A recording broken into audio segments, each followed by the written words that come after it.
भृत्यार्तिहं प्रणतपाल भवाब्धिपोतं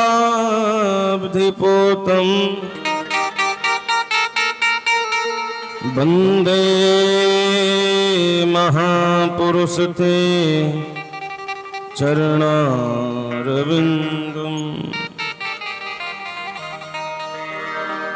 वंशी विभूषितकरान् नवनीरदाभां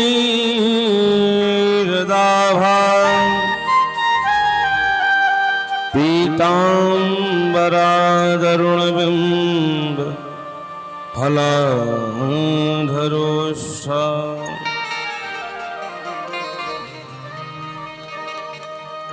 पूर्णेन्दुसुन्दरमुखा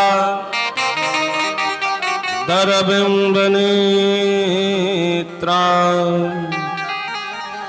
कृष्णात् परं किमपि तत्त्वमहं न जाने।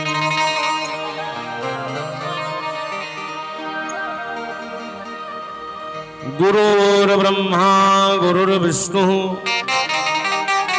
गुरुर्देव महेश्वरः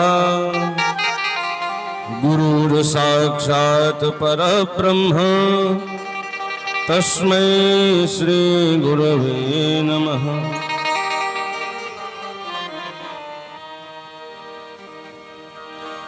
आइए हनुमंत विराजिए कथा कहो मतिलाल।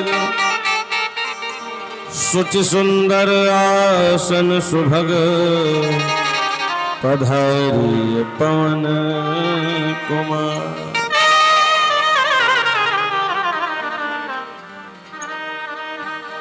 जय जय माता लक्ष्मी जय गजवदन गणेश। जय जय माता शारदे जय जय भारत देश। बोले भारत माता की। श्रीमद् भागवत महापुराण की जय हो। व्यास जी महाराज की जय हो। कृष्ण गोपाल हरे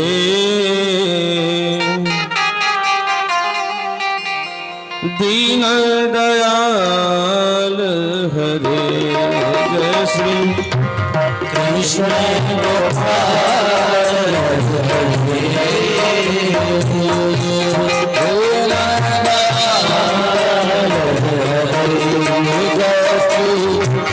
कृष्ण गोपाल हरे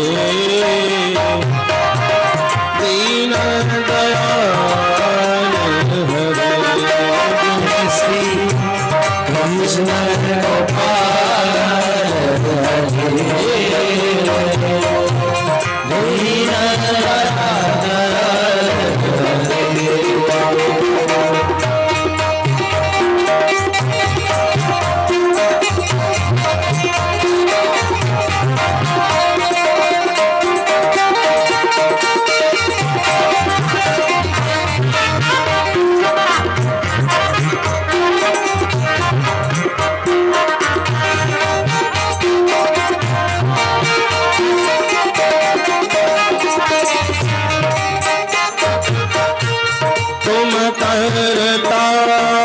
तुम ही कारण हो। तुम करता तुम्हारी कारण हो। तुम करता तुम्हारी कारण हो। तुम करता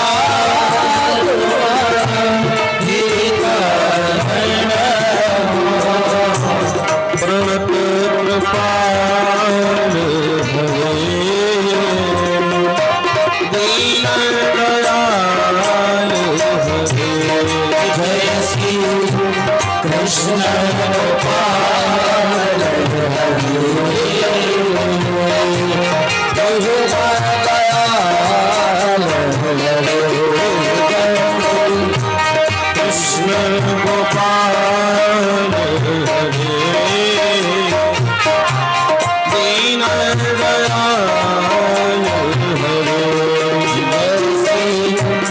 कृष्ण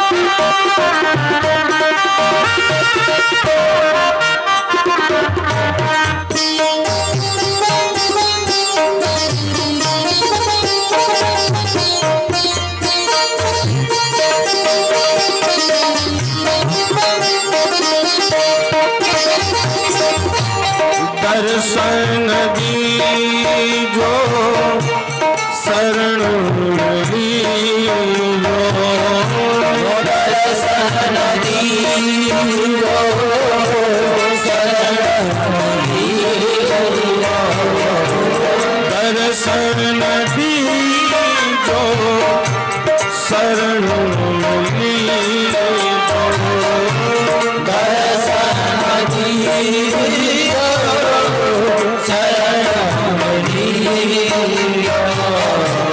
परम कृपालु हरे दीन दयाल हरे जय श्री कृष्ण गोपाल जय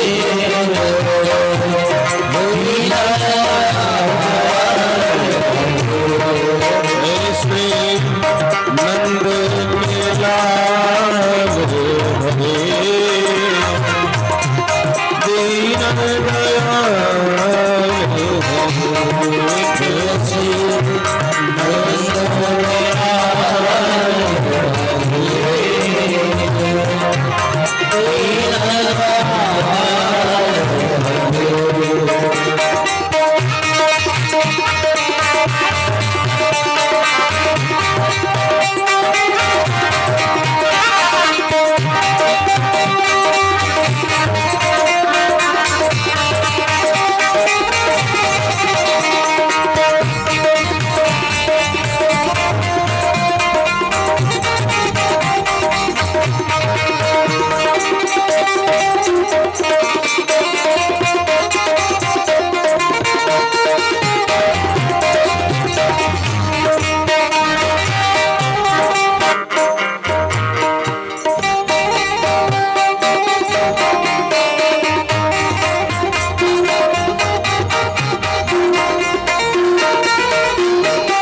कृष्ण गोपाल हरे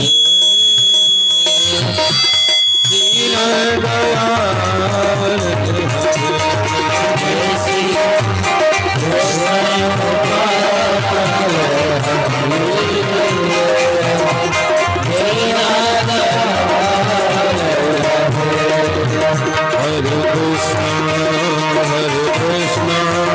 Krishna Krishna Hare Hare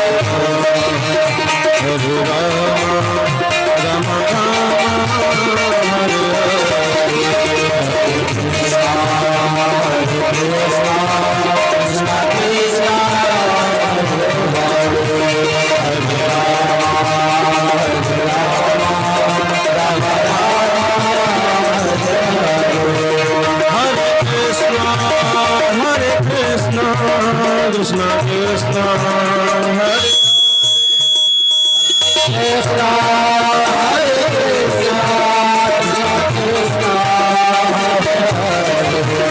हरे राम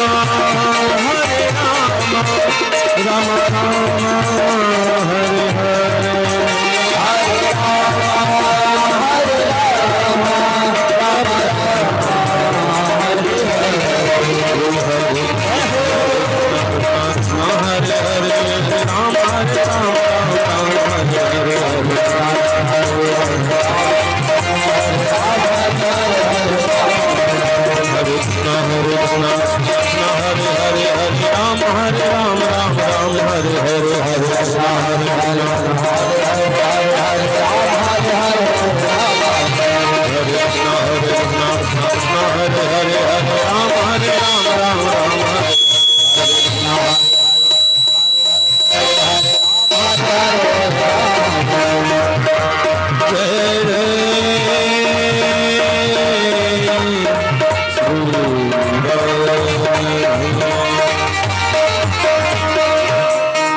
राधे रानी की कृष्ण कन्हैया लाल की जय, गिरिधर गोपाल की जय।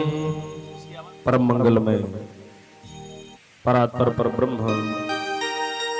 अखिलेश्वर अकारण करुणा वरुणालय भक्तवांशा कल्पतरु अखंड कोटि ब्रह्मांड नायक अखिल भुवनाधिपति लोकेश्वर योगेश्वर परम ऐश्वर्य संपन्न विप्रधेनु सुरसंत संरक्षक नंदनंदन यशोदानंदन भगवान श्री बालकृष्ण लाल की वांगमयी प्रतिस्वरूपा श्रीमद् भागवत महापुराण का पावन प्रवचन एवं पावन पारायण गोरक्षपुर के जनपद के आदर्श नगर में हमारे परम आदरणीय प्रिय यजमान शंकर जी श्रीवास्तव के घर पर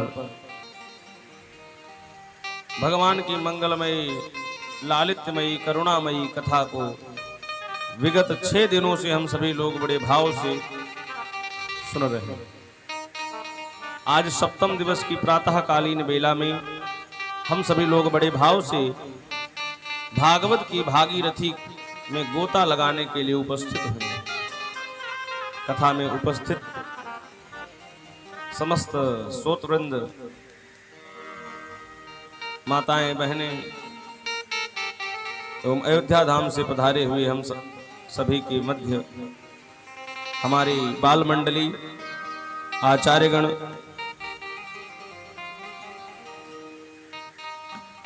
विगत 6 दिनों से हम सभी लोग बड़ी दिव्य भगवान की लीला को श्रवण कर रहे हैं। आज सप्तम दिवस में हम सभी लोग प्रवेश करते हैं। कल की कथा में हम सभी लोगों ने सुना कि भगवान का प्रथम विवाह मां रुक्मणी से संपन्न होता है। बोले दुल्हा सरकार की जय। तो भगवान का ये विवाह राक्षस विधि से संपन्न होता है। विवाह के कई प्रकार होते हैं, राक्षसी विवाह, पैशाच विवाह, गंधर्व विवाह आदि कई विवाह हैं। उसकी चर्चा करेंगे तो एक अलग से उसकी कथाएं हो जाएंगी। तो कहते हैं महाराज ये विवाह जो था वो राक्षसी विधि से संपन्न। और भगवान के कितने विवाह हुए हैं? 16,108। तो अभी तो हम लोगों ने एक विवाह की चर्चा सुनी है। अब हम लोग सुनेंगे कि भगवान के 16,107 विवाह और कैसे हुए। सुखदेव जी से परीक्षित जी ने पूछा कि महाराज कृपा करके बताइए, हमें विश्वास नहीं हो रहा कि कैसे भगवान इतना विवाह कर सकते। सुखदेव जी कहते हैं कि राजन, भगवान का विवाह, जितना विवाह भगवान का हुआ है ये नहीं हुआ कि पहले से तय था और डेट फिक्स हुई, उस दिन बारात लेकर के भगवान पहुंचे। बोले जितने विवाह हुए हैं सब आपातकालीन विवाह हुए हैं, अचानक में इनका विवाह हो जाता है। तो कहते हैं महाराज, इनके विवाह की चर्चा करते हुए कहते हैं कि द्वारिका में एक सज्जन निवास करते हैं जिनका नाम है सत्राजित। ये सूर्य भगवान के बड़े उपासक थे। तो सूर्य भगवान ने प्रसन्न होकर के उनको एक मणि प्रदान की। इस मणि का नाम था स्यमंतक मणि। इस मणि की क्या विशेषता थी? बोले ये मणि सूर्य के समान चमकती थी। मान लो अंधेरा है, उसको रख दो तो समझ लो उजाला हो जाए, इतना उसमें तेज था। और बोले कि ये मणि 8 भार सोना नित्य देती थी।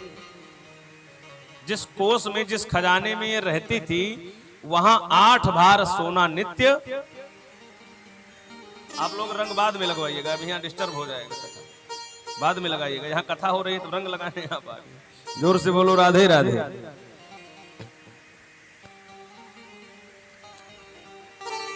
बोले कृष्ण कन्हैया लाल की जय। तो कहते हैं कि जो राजा थे सत्राजित, उनके यहाँ जो मणि थी वो 8 भार सोना नित्य देती थी, स्यमंतक मणि।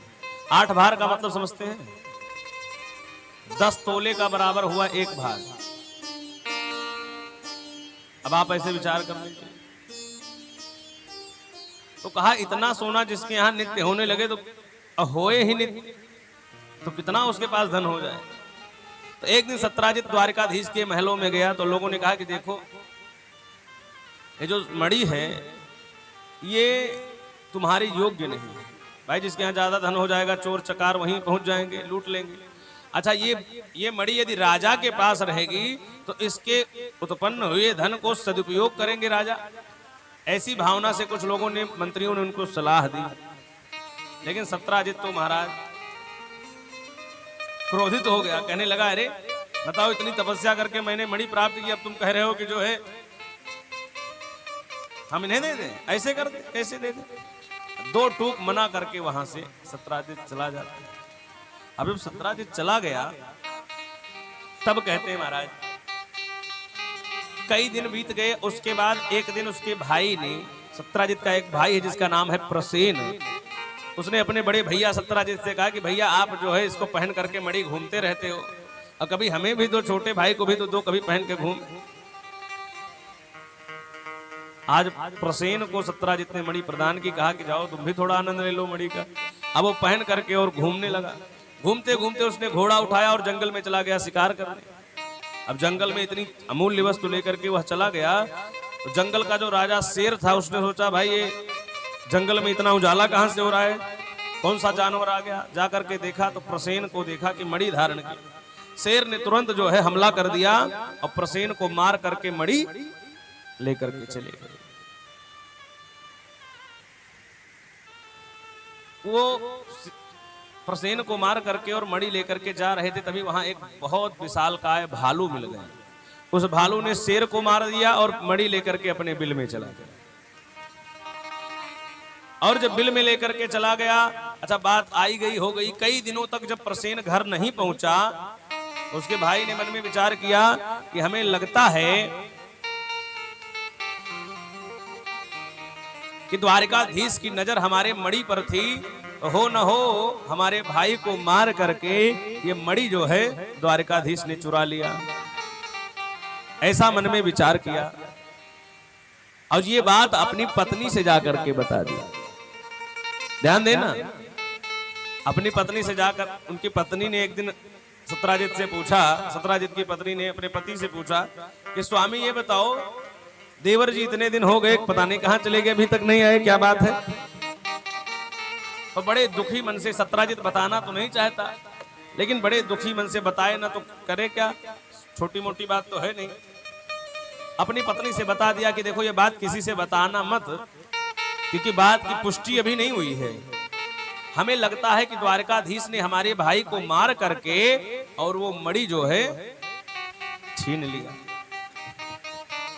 अपनी पत्नी से ये बात बता दी और कहा किसी से बताना मत। लेकिन माताओं के भेद जो है, बात जब पेट में पचे तब ना। सत्राजित की पत्नी ने जो है अपनी सखी को बुलाया और सखी से कहा देखो सखी, बहुत जरूरी बात है, लेकिन मैं तुम मेरी खास सखी हो इसीलिए तुम्हें बता रहे, अन्यथा तो मैं कोई राज तुमसे मैं कुछ छुपाती नहीं, इसीलिए तुमसे बता रहे। और ये बात उसने अपनी सखी को बता दी, तो उसकी भी कोई सखी रही खास, उसने अपनी सखी को बता दी। ऐसे करते करते बोले कि पूरे नगर में ये बात पता चल गई, द्वारिका में सब हल्ला हो गया कि द्वारकाधीश ने मार करके मणि छीन लिया। ये बात मंत्रियों ने जाकर के भगवान श्री कृष्ण से बताया कि आपकी बड़ी अपकीर्ति हो रही है। लोग कह रहे हैं कि ये तो दूध दही माखन चुराते चुराते जो है मणि भी चुराने लगे। भगवान ने कहा कि अगर ये कलंक लगा है तो इस कलंक को धोना भी पड़ेगा।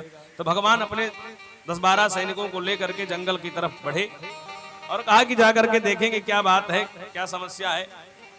ऐसा मन में विचार करके भगवान श्री कृष्ण अपने सैनिकों को लेकर के जंगल की तरफ जाते हैं। जंगल में पहुंचते हैं, जंगल में जाकर के देखा तो प्रसेन मरा हुआ पड़ा था और देखा कि यहाँ पर शेर के पंजे के निशान है, तो पंजे का पीछा पीछा करते गए, देखा तो शेर भी मरा पड़ा था।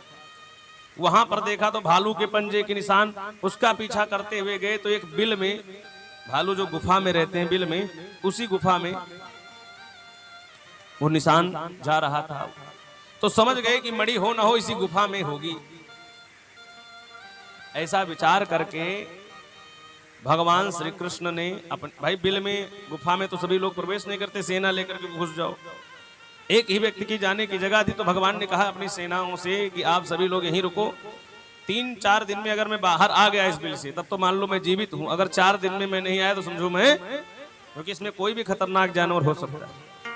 ऐसा कह करके भगवान उस गुफा में चले गए और जा करके देखा तो वहां भालू की जो बच्ची थी वो उस मणि से खेल रही थी।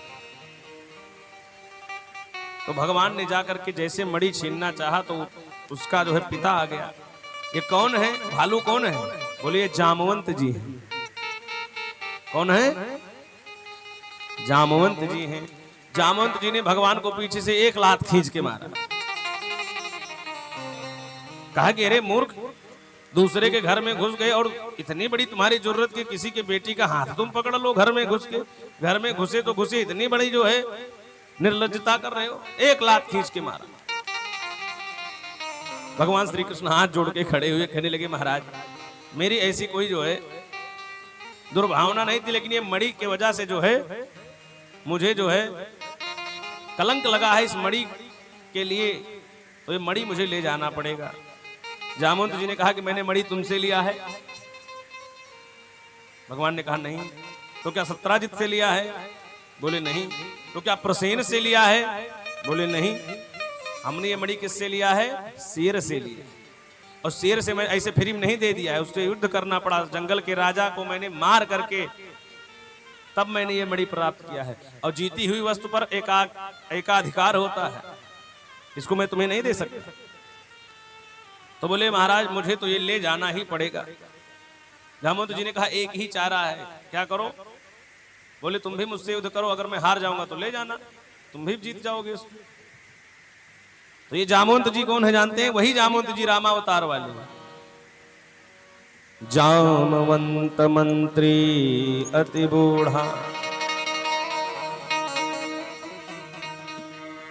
रामावतार में कैसे थे?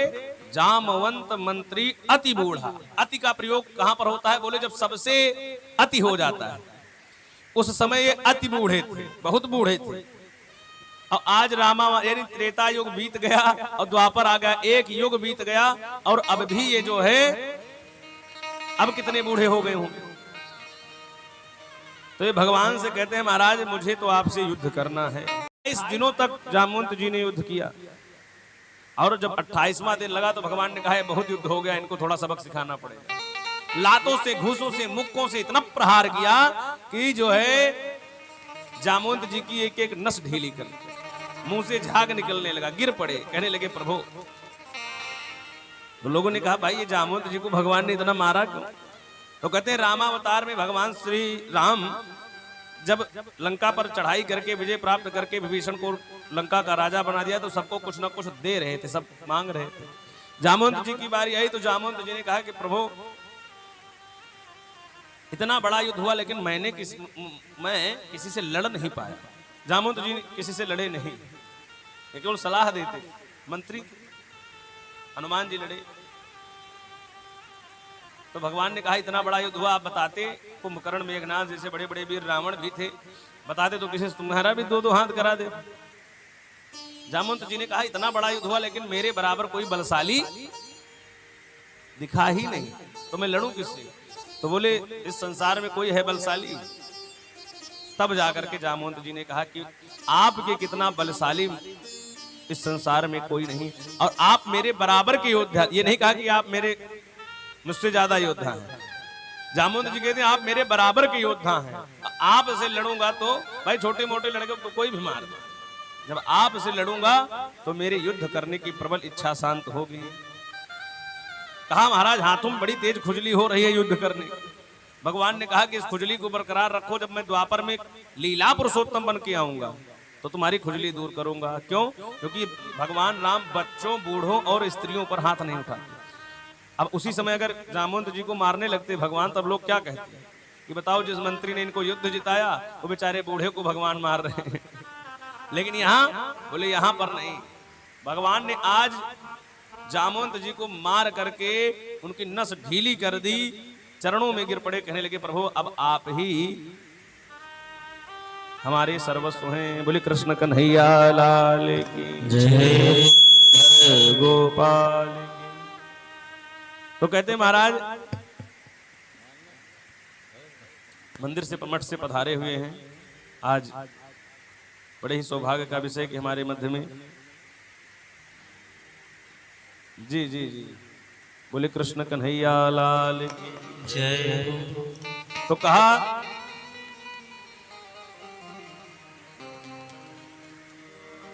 आज जामवंत जी चरणों में गिर पड़े, कहने लगे प्रभु अब मुझे विश्वास हो गया कि आप ही परम पुरुष परमात्मा हैं।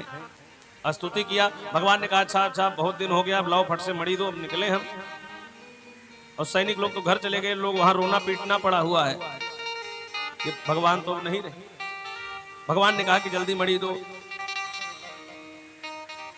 अब यहां पर जामवंत जी ने एक उपदेश भगवान को, जामवंत जी ने कहा कि देखो मैं ये मड़ी जो है अपनी बेटी को दान दे दिया, और कहते हैं जो बेटी को दे दिया गया धन है अगर उसे वापस लेते हैं तो उससे बड़ा अपराध दुनिया में कोई नहीं है। ध्यान देना, बेटी को दिया हुआ धन कभी अगर कोई वापस लेता है तो उससे बड़ा नीच कोई दुनिया में, उसको नरक में भी जगह नहीं मिलती। अगर आपने अपनी बेटी को दहेज में दान में कोई धन दे दिया और आपने मन में सोच भी लिया कि हाँ बेटी से वो धन वापस ले लेते, तो समझ लो आप नरक के भी अधिकारी नहीं। इसी धरती पर आपको विष्ठा का कीड़ा बन करके भोगना पड़ा। बेटी का धन कभी भूल करके। तो जामवंत जी कह रहे हैं कि महाराज अभी मड़ी मैंने अपने बेटी को दान दे दिया, अब मैं इनसे अगर लेता हूं आपको देता हूं तो मैं किस नरक में जाऊंगा। तब भगवान कहते हैं कि तो क्या करें बाबा, आपने तो चक्कर में फंसा दिया, अभी तो कह रहे थे युद्ध करके मड़ी ले जाओ। जामवंत जी ने कहा कि बस मेरा एक जो है सुझाव आपको है। क्या? बोले आप मेरी बेटी से कर लो विवाह, तो बेटी भी आपकी और दहेज में मड़ी भी आपकी। क्यों?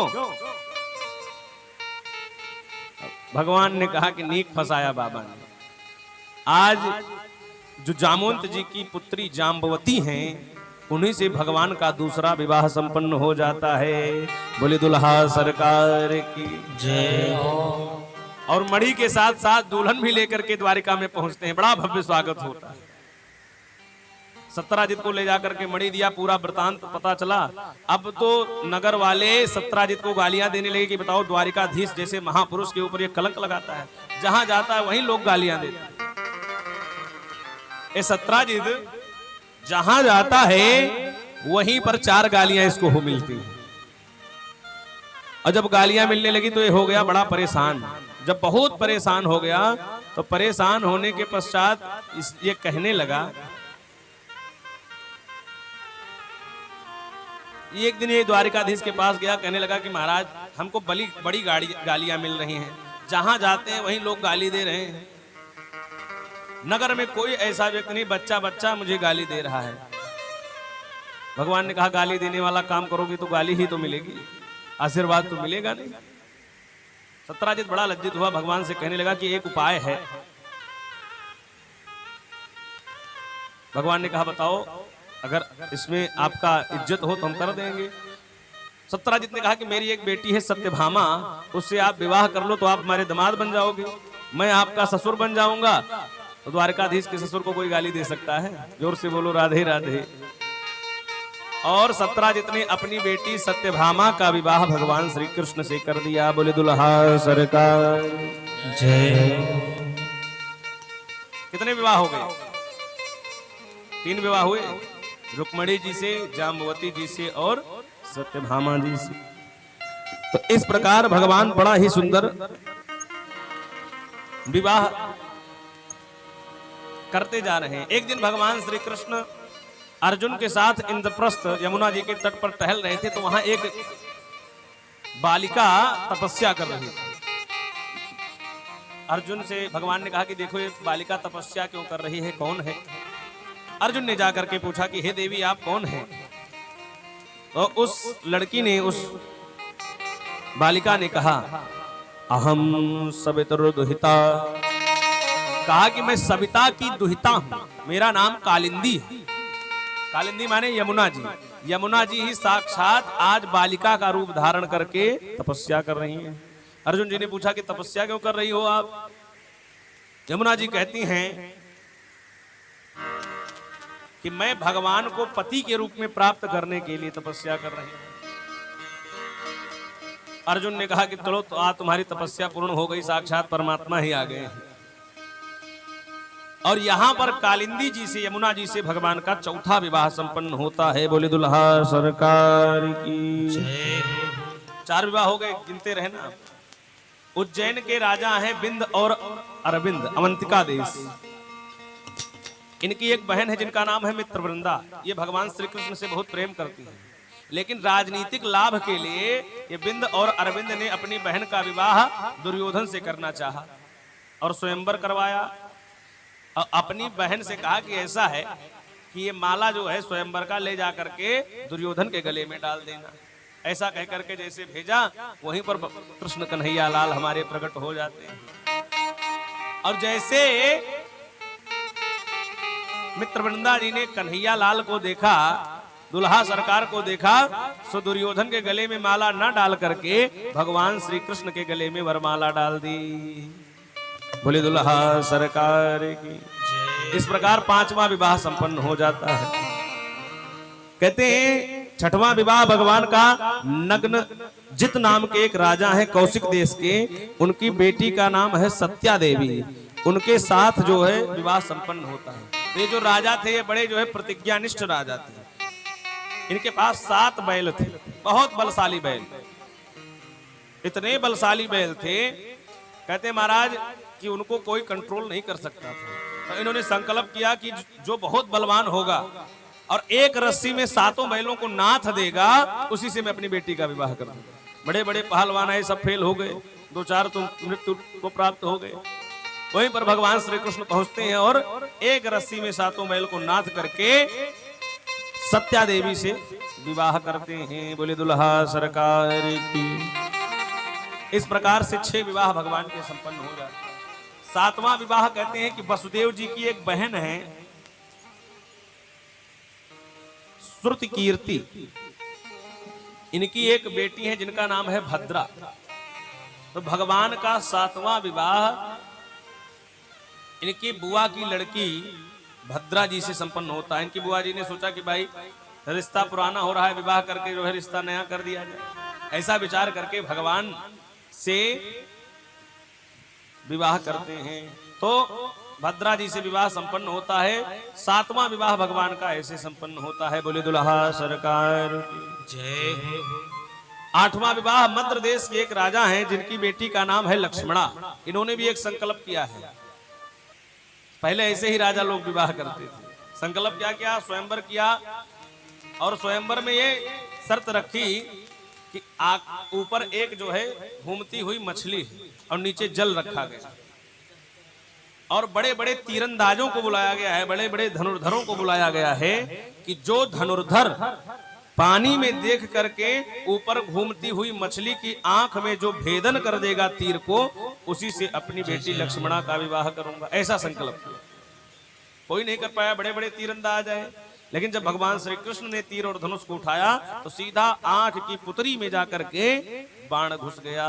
इस प्रकार से भगवान का 8वां विवाह संपन्न होता है। बोले दुल्हा सरकार जय। 8 विवाह आप लोगों ने सुना। ऐसे ही भगवान का विवाह संपन्न होता है। रुक्मणी जी से प्रद्युम्न जी का जन्म होता है। इसकी भी लंबी कथा है। और प्रद्युम्न जी के एक पुत्र हैं अनिरुद्ध जी। तो 8 पुत्रों 8 विवाह की तो हमने कथा सुनी। अब सुखदेव जी परीक्षित को कहते हैं कि भगवान के 16,100 विवाह जो और हुए हैं वो एक ही जगह पर एक ही मुहूर्त में संपन्न हो गए। सुखदेव जी ने जब इस प्रकार से कहा तो परीक्षित जी मन में शंका हुई कि भाई ऐसा कैसे हो सकता है। तो कहते हैं भौमासुर नाम का बहुत बड़ा दैत्य है। इसका एक नगर है जिसका नाम है प्राग ज्योतिषपुर। इस प्राग ज्योतिषपुर में इसने एक बार विचार किया कि हम 16,108 कन्याओं से विवाह करेंगे। द्वारकाधीश बनने की इच्छा आई। राजकुमारियों को कन्याओं जहां युद्ध करता तो राजकुमारियों को बंदी बना लेता है। 16,100 कन्याएं को कैद कर लिया। वो कन्याएं हाथ जोड़ करके भगवान का स्मरण करने लगी। जब भगवान को पता चला कि इतना बड़ा अपराध हो रहा है तो भगवान गरुड़ पर आरूढ़ होकर के सत्यभामा जी के साथ प्राग ज्योतिषपुर में प्रवेश करते हैं। द्वार पर ही एक मुर नाम का दैत्य बैठा था। भगवान से युद्ध करने लगा तो भगवान ने उसका उद्धार कर दिया। तभी से भगवान का नाम पड़ गया मुरारी। बोले कृष्ण मुरारी भगवान की जय। मुर दैत्य को मारने के कारण भगवान का नाम पड़ा मुरारी। भगवान आगे बढ़ते हैं। बहुत सेना सब दौड़ी भगवान को मारने के लिए। भगवान ने सबको मार करके सभी का उद्धार कर दिया। अंत में भौमासुर भी भगवान से युद्ध करने के लिए आता है। भगवान ने अपने सुदर्शन चक्र से उसका वध कर दिया। बोले भौमासुर मर्दन भगवान की जय। सभी जितनी कन्याएं थी सबको छोड़ा, जो बंदी थी सबको कहा कि अपने अपने घर जाओ। उन कन्याओं ने हाथ जोड़ करके भगवान से कहा कि हम जाएं तो जाएं कहाँ। कोई इसमें 10 दिन से है, कोई 10 साल से है, कोई 10 महीने से है। हम घर जाएंगे तो लोग पूछेंगे इतने दिनों तक तुम थी कहाँ। तो लोग हमारे चरित्र पर उंगली उठाएंगे। तो हम तो चाहते हैं कि आपने हमें बचाया है और अब हम अपना पूरा जीवन आपके चरणों में समर्पित करना चाहती हैं। और मानो सभी गोपियों ने एक स्वर में भगवान को अपना पति स्वीकार कर लिया। तो भगवान ने कहा कोई बात नहीं, ये यथाम माम प्रपद्यन्ते तास्तथैव भजाम्य। हम गीता में भगवान कहते हैं मुझे जो जिस भाव से जपता है उसको मैं वैसे ही प्राप्त हो जाता। तो इस प्रकार भगवान का 16,108 विवाह संपन्न होता है। बोले दुल्हा सरकार जय। 16,108 तो रानियां और पटरानियां हैं। इन 16,108 रानियों से 10-10 पुत्र और एक पुत्री एक रानी से हुए। अब मैथमेटिक्स लगा लो कितना बड़ा परिवार भगवान का है। 10-10 पुत्र और एक मतलब लाखों करोड़ों में। तो केवल अब नाती पोतों की बात की जाए तो और बड़े। अनिरुद्ध इन्हीं के नाती। तो कहा महाराज भगवान का करोड़ों में परिवार है, लाखों में नहीं करोड़ों में यदुवंश। इतने बच्चे हो गए महाराज। तो भगवान डरते भी हैं कि कहीं ये बच्चे उपद्रव न करने लगे, कहीं कुछ ऐसा अपराध कर दे। भाई जितने लड़के रहते हैं वही समस्या भी रखती है। 1-2 लड़के हो तो संभाल लिया जाए कि भैया इधर मत जाओ, उधर मत खेलो, यहाँ कूदो। अब कौन बच्चा कहाँ जाकर कौन बदमाशी कर दे, ये भी तो समस्या है। तो भगवान अपने बच्चों को ले जाकर के समय समय पर समझाते भी हैं। कहते हैं महाराज एक बार भगवान श्री कृष्ण अपने बच्चों के साथ ले जाकर के इनको समय समय पर इनको उपदेशित करते हैं, तो ले जाकर के उद्यान में बैठे हुए थे। उद्यान में बैठे थे, उद्यान में बैठ करके अपने बच्चों को समझा रहे थे कि देखो कभी भी संतों और ब्राह्मणों का अपमान मत करना, क्योंकि भगवान जानते हैं कि बड़े उपद्रवी हैं। दुनिया में सबसे बच सकते हैं, लेकिन संत और ब्राह्मण से अगर कहीं उलझ गए तो समस्या हो जाए। इतने में एक बच्चे ने गेंद मारी और गेंद जो है जा करके, गेंद खेल रहे थे बच्चे कंदुक क्रीड़ा, तो जब गेंद को मारी तो वो गेंद एक कुएं में जा गिरी। तो वहां जब बच्चे ने दौड़ करके देखा तो कुएं में एक बहुत बड़ा विशालकाय गिरगिट पड़ा हुआ था, बहुत बड़ा गिरगिट। अब वो तो जैसे गया देखा, डर गया, दौड़ करके आए कि पिताजी वहां तो बहुत भयानक कोई गिरगिट पड़ा हुआ है। भगवान श्री कृष्ण गए और जा करके उस गिरगिट को देखा, और जैसे भगवान ने गिरगिट को छुआ तो कहते हैं उस गिरगिट का शरीर छूट गया, प्राण उसके निकल गए, उसके शरीर से एक दिव्य महापुरुष प्रकट हो गया। भगवान ने कहा कौन हो तुम? तो कहता है नृगो नाम नरेंद्रोहम इक्ष्वाकुतनय प्रभो दानी स्वाख्यायमानेषु यदते कर्णमस्पृशम्। उसने कहा कि मेरा नाम है नृग, मैं सूर्य वंश का राजा हूं। इक्ष्वाकु तनय प्रभु हो, मैं इक्ष्वाकु का तनय उन्हीं के वंश का राजा हूं। तो भगवान ने कहा कि अच्छा, बात करने वाले के, जो व्यक्ति आपसे बात करता है उसके लहजे से पता चल जाता है कि इसके अंदर क्या है। वो भले कुछ भी बोल रहा हो आपके लिए, लेकिन उसके लहजे से पता चल जाता है कि आपके बारे में क्या मानसिकता रखता है। तो नृग ने क्या कहा कि महाराज आपने मेरा नाम कहीं सुना होगा। घमंडी लोग ऐसे बात करते, आपने हमें नहीं जाना तो फिर कैसे? कहा आपने मेरा नाम अवश्य सुना होगा। भगवान ने कहा इतने बड़े कौन हो तुम भाई? तब कहता है कि महाराज मैं बहुत बड़ा दानी हूं, जब दानियों की कहीं चर्चा होगी तो उसमें मेरा नाम अवश्य आएगा, 1-2 नंबर पर मैं रहूंगा। बोले भाई ऐसा क्या तुम दान करते थे हो? यहां तक कहता है कि कोई आकाश के तारों को गिन ले, पृथ्वी के धूल के कण को गिन ले, लेकिन मेरे दिए हुए दान को कोई नहीं गिन सकता। भगवान ने कहा भाई क्या दान करते थे? बोले मैं गौ दान करता था। ध्यान से सुनना, नृग कहता है कि मैं गौ दान करता था। तो भगवान ने कहा कि बूढ़ी ठेली गईयों का दान करते होंगे तब तुम्हारी स्थिति हुई है? जब तक दूध दी गाय तब तक तो अपना चकाचक खाया, जब बुढ़ी हो गई तो कहा कि ऐसा है पंडित जी कथा सुनाए, इन्हीं को दान करके भेज दो। जोर से बोलो राधे राधे। तो कहा इस प्रकार का दान करोगे तब नरक में ही तो जाओगे, गिरगिटे तो बनोगे। तो उसने कहा नहीं महाराज मैंने ऐसी गायों का दान नहीं किया। बोले कैसी गाय का दान किया है तुमने? तो कहता है कपिला हेम श्रृंगी, कपिला गाय का दान किया है। गाय के नीचे बछड़ा रहता था, बढ़िया दुधार गाय और शुद्ध गाय। तो भगवान ने कहा हो सकता है मरकही गाय हो, बहुत ज्यादा मरकही गाय हो। तो कहते हैं भैया हम नहीं झेल पाएंगे, पंडित जी को दे दो दाने में। तो कहा नहीं, शील रूपाचा, शीलवान गाय का मैंने दान किया। और कहता है मैं उसके खुर को चांदी से मढ़वाता था, सींग को सोने से मढ़वाता था, तब मैं ब्राह्मण को संकल्प करके दान देता। तो भगवान ने कहा कि जब तुम इतना सुंदर दान करते थे तो हमें लग रहा है कि अधर्म के पनाए जो है कमा, जब खूब अधर्म कर लो, खूब चोरी चमारी कर लो, उसके बाद जो धन आए उससे कहो कि लाओ 10% दान कर। अधर्म के पैसे से आपने दान किया होगा, इसलिए तुम्हारी ये स्थिति हुई। तब वो कहता नहीं महाराज, न्यायार्जितेन धनेन, न्याय रूप से अर्जित धन से मैंने गाय खरीदा और तब दान कर रहा था। और सुबह ब्राह्मणों की लाइन लगती थी दान लेने की। सुबह उठ करके नहा धो करके फ्रेश हो करके मैं कुछ नहीं करता था, केवल दान ही करता सुबह से शाम। तो भगवान ने कहा कि तो तुम्हारी ये दुर्गति हुई कैसे जब तुम इतने बड़े दानी थे? इतना सुंदर दान करते थे तो तुम्हारी दुर्गति कैसे हो गई।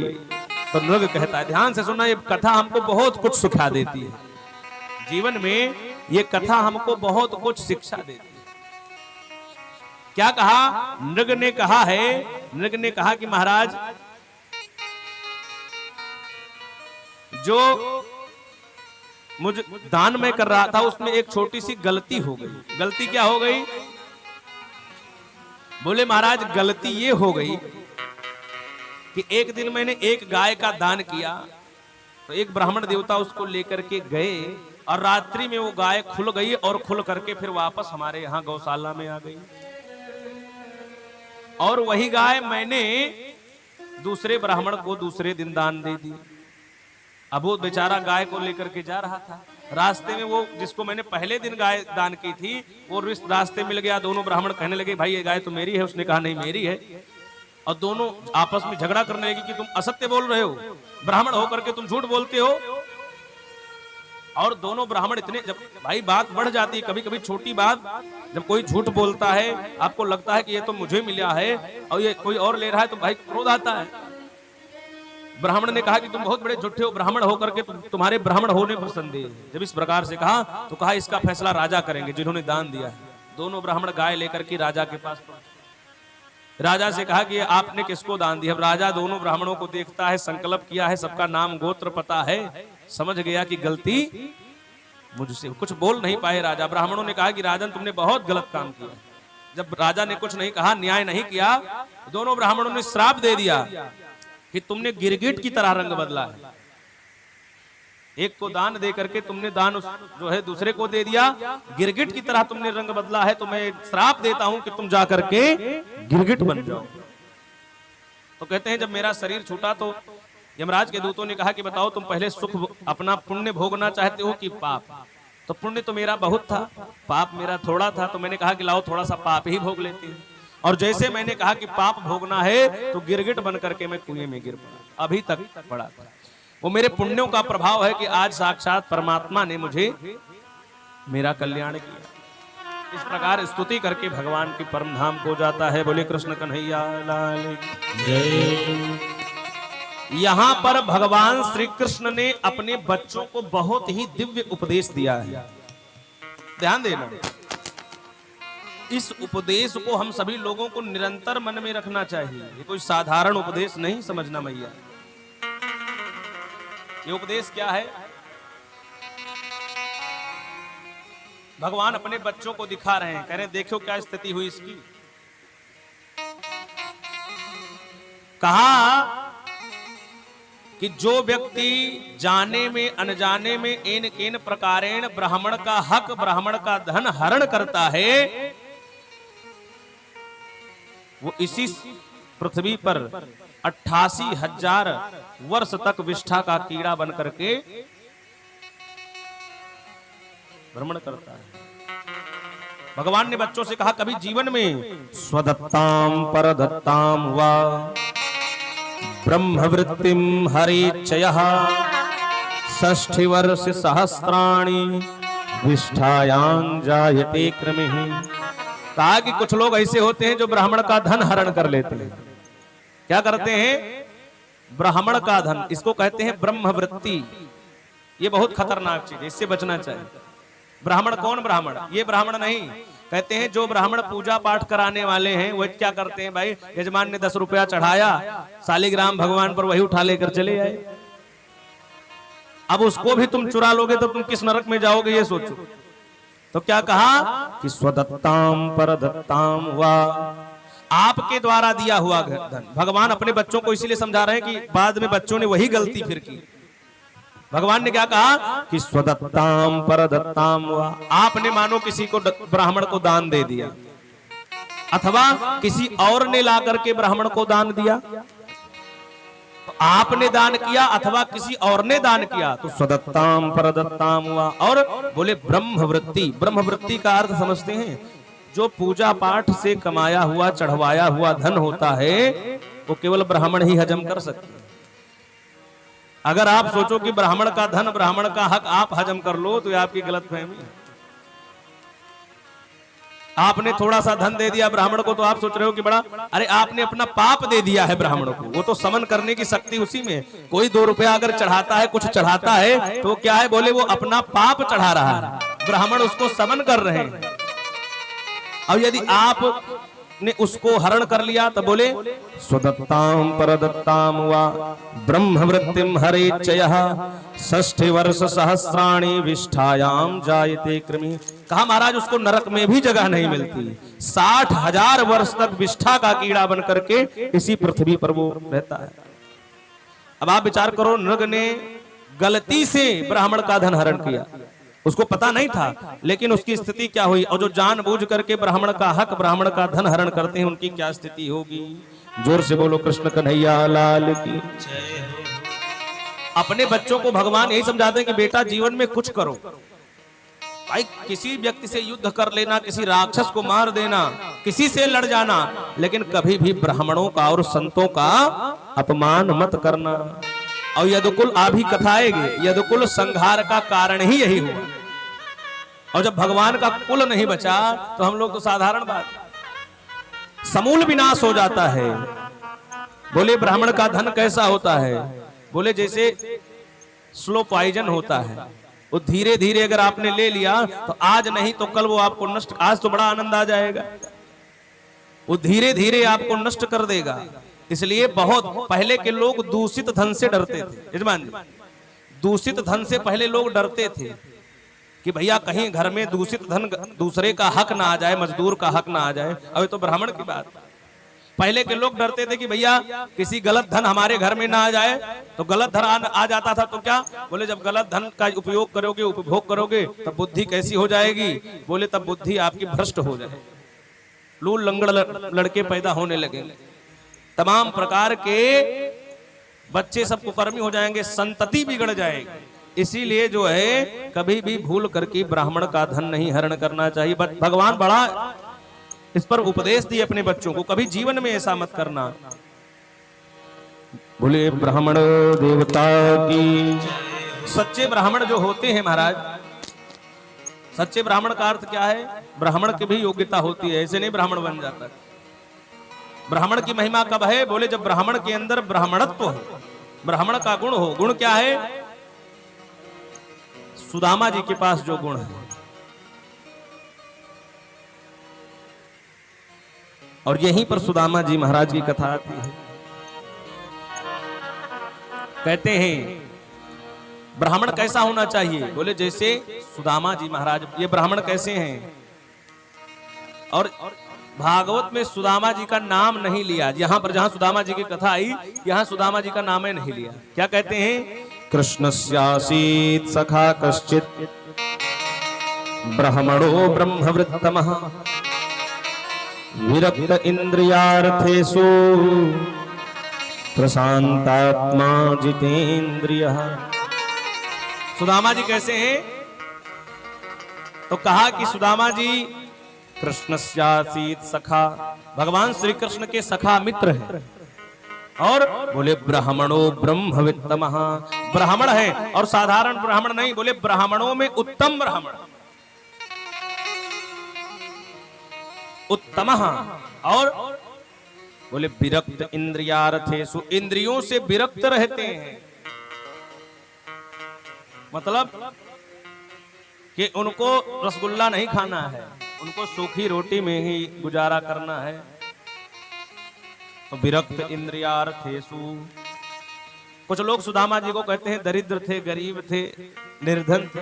आपको एक चीज बता दें कि गरीब और दरिद्र किसे कहा गया है, इस चीज को ध्यान देना।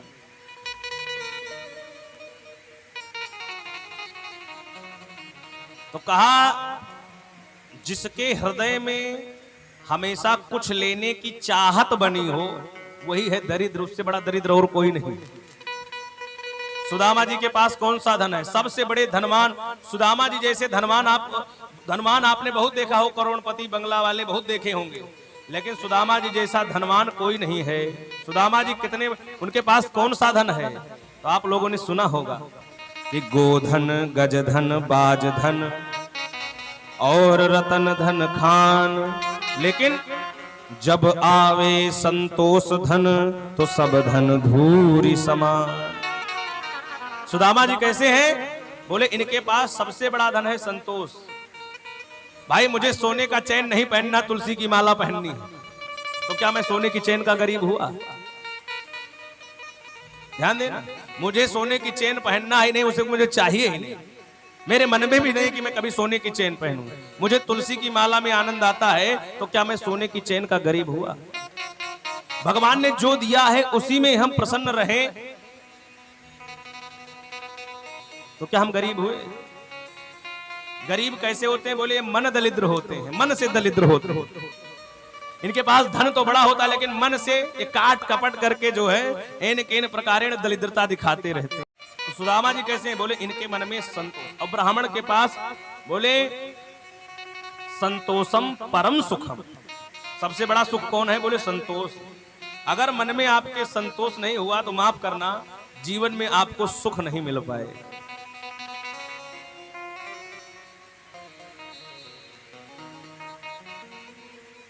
जिनके पास साइकिल है, ध्यान देना, जिनके पास साइकिल है वो सुख ढूंढ रहे हैं कि हमारे पास मोटरसाइकिल होता तो बढ़िया जो है। उनसे पूछो कि भैया साइकिल चलाने में आनंद आ रहा है, कहेंगे नहीं, मोटरसाइकिल होता तो बढ़िया, मोटरसाइकिल से चलते, पैडल नहीं मारना पड़ता। अच्छा, जिनके पास मोटरसाइकिल उनसे जाओ पूछो तो कहेंगे ये बेकार है, 4 व्हीलर होता बढ़िया तो एसी चला के उसमें चलते, ठंडी में ब्लोअर चला लेते। और जिनके पास वो भी है वो कह रहे हैं ये गाड़ी पुरानी हो गई, अब की जो नए मॉडल की गाड़ी जो लॉन्च हुई है, अगर वो लिया जाता तो उसमें ज्यादा सुविधा, ज्यादा सुख है। अब आजकल गाड़ियां भी कितनी अद्भुत आ रही हैं। और जिनके पास गाड़ी है वो कह रहे हैं कि जिनके पास वो भी लग्जरी गाड़ी भी है, मर्सिडीज, BMW, रोल्स रॉयस, ये सब भी जिनके पास है, उनसे जाकर के पूछो तो कहेंगे पर्सनल जेट लेना चाहिए, उससे यात्रा करने में। हेलीकॉप्टर ले लो, उससे उड़ो बढ़िया आराम से, हेलीपैड बनवाओ। और जिनके पास वो भी है वो बोले वो विदेशों में जमीन खरीद रहे हैं, चांद पर जमीन खरीद रहे हैं। जोर से बोलो राधे राधे। यहाँ पर रहने का ठिकाना नहीं व्यक्तियों को, लोग चांद पर जमीन खरीद रहे हैं। तो कहा बोले सुखी नहीं है, क्योंकि मन में इनके सुख नहीं। सुखी कौन है? बोले संतोषम परम सुखम।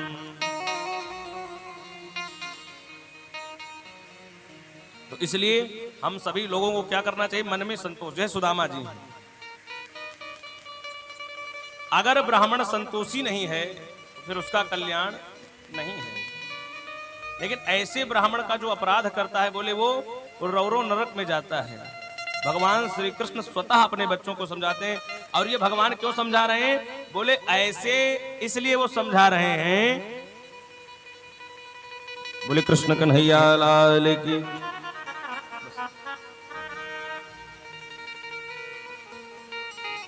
तो कहा महाराज ऐसे ब्राह्मण का जो अपमान करता है, ऐसे ब्राह्मण का जो धन हरण करता है, वो कहाँ जाता है? बोले 60 वर्ष सहस्त्राणि विष्ठायाम जायते कृमिः। 60,000 वर्ष तक वो यहीं पृथ्वी पर विष्ठा का कीड़ा बन करके, उसके लिए नरक में भी जगह नहीं है। तो सुदामा जी ऐसे ब्राह्मण हैं, इनको किसी से कुछ चाहिए नहीं, 2 रोटी मिल गई उसी में प्रसन्न। लेकिन इनकी पत्नी है, तो इनकी पत्नी के अंदर जो है कुछ इच्छा है, क्योंकि माताओं के अंदर होता है कि हमारे भी बच्चे अच्छा अच्छा खाएं, अच्छा अच्छा पहने। इनकी पत्नी को किसी ने बता दिया कि आपके पति के तो जो है मित्र द्वारिकाधीश हैं, द्वारिकाधीश जो है उनसे जाकर के कम से कम, इतने बड़े राजा हैं, अगर कुछ है कर देंगे तो आप लोग, आपका तो कल्याण हो जाएगा। अब भाई किसी के मित्र प्रधानमंत्री बन जाए तो उसको एक आवास योजना नहीं मिलेगी जब सबको मिल रही है तो आवास योजना में करोड़ों लोगों का घर बन रहा है, और जिसका मित्र प्रधानमंत्री हो तो उसके लिए का एक घर नहीं मिलेगा। तो कहा कि ऐसा है कि जाओ। अब ये बात जब सुशीला जी को पता चलती है, तो जब सुदामा जी शाम को घर लौटते हैं तो क्रोधित हो गई, कहने लगी बताओ आप हमसे झूठ बोलते हो, आपने कभी नहीं बताया कि द्वारिकाधीश जो है आपके मित्र हैं। तो सुदामा जी कहते हैं कि देवी हमने इसीलिए नहीं बताया क्योंकि आप जो है तुरंत कह देंगे उनके यहाँ जाओ, हम जाना नहीं चाहते। एक गरीब और एक अमीर कहाँ उनके यहाँ जाए। लेकिन सुदामा जी के हृदय में तो प्रेम है ना, वो तो भगवान से मिलने की प्रबल इच्छा है। दीपक तो भरा है, बना है, बस उसमें कोई चिंगारी लग जाए। आज सुशीला जी ने कहा कि नहीं तुम्हें तो जाना ही पड़ेगा, मेरे कहने से जाना पड़ेगा। और सुशीला जी ने कहा कि आप तुरंत जाओ। लेकिन जब किसी के यहाँ जाना चाहिए, किसी मित्र के यहाँ, किसी के यहाँ, तो कहा कि महाराज जब खाली हाथ नहीं जाना चाहिए, कुछ न कुछ ले करके ही जाना चाहिए। तो घर में तो कुछ खाने के लाले हैं, कुछ है नहीं घर में खाने का। तो कहते हैं महाराज 3 घर से चिवड़ा मांग करके, कहीं कहीं चावल भी लिखा हुआ है, लेकिन भागवत में प्रथुकट तंदुलान चिवड़ा लिखा हुआ। तो कहा 3 घर से जो है चिवड़ा अथवा चावल, भक्तों का अलग अलग भाव है, कुछ चावल लेकर के एक पोटली में और एक साड़ी के टुकड़े में चैल खंड में बांध करके सुदामा जी को दे दिया कि यही लेकर के आप जाओ। और सुदामा जी महाराज घर से निकल गाते हुए सुदामा जी महाराज पहुंचते हैं। बड़ी दूर है नगरी भगवान की। रास्ते में एक जगह विश्राम करने लगते हैं। तो भगवान का एक संकल्प है कि यदि भगवान के लिए आप 2 कदम बढ़ाते हो तो भगवान आपके लिए 200 कदम बढ़ाते हैं। एक बार चरण बाहर तो निकालो। हम लोग सोचते हैं कैसे भगवान मिलेंगे। और सुदामा जी महाराज जाके एक वृक्ष के नीचे सोने लगते हैं। तो भगवान ने ऐसी माया की कि वृक्ष के सहित सुदामा जी को उठा करके और द्वारिका में पहुंचा दिया। सुदामा जी उठे, देखा तो एक व्यक्ति जा रहा था। सुदामा जी ने पूछा कि भैया द्वारिका भी कितने किलोमीटर है। उसने कहा अरे भैया द्वारिका में पहुंच करके द्वारिका पहुंच रहे हो, कितने किलोमीटर, द्वारिका ही तो है। ऐसा कह करके वो चला गया। अब सोचा कि कन्हैया का घर कहाँ है, इसका मतलब द्वारिका में पहुंच गया। तब तक एक व्यक्ति और आया।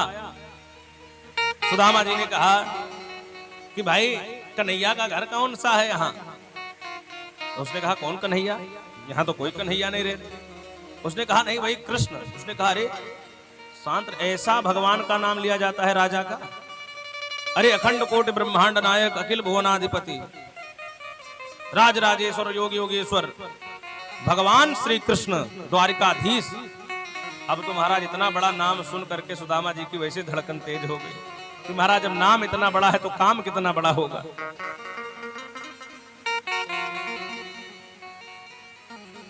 तो कहा हाँ हाँ वही राजा साहब का घर कौन। कहा कि जा करके नगर में सबसे बड़ा महल जो होगा उसी में रहते हैं। ऐसा कह करके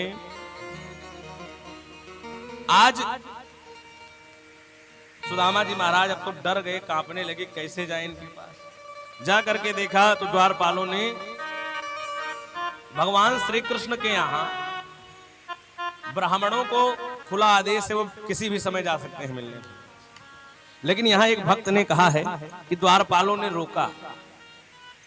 ये किसी भक्त का भाव है। द्वारपालों ने जब रोका तो सुदामा जी ने कहा कि ऐसा है कि मैं कन्हैया का मित्र हूं और जा करके कन्हैया से कहो कि तुमसे मिलने के लिए सुदामा आए हैं। अरे द्वारपालों कन्हैया से कह दो, अरे द्वारपालों कन्हैया से कह दो, इधर सुदामा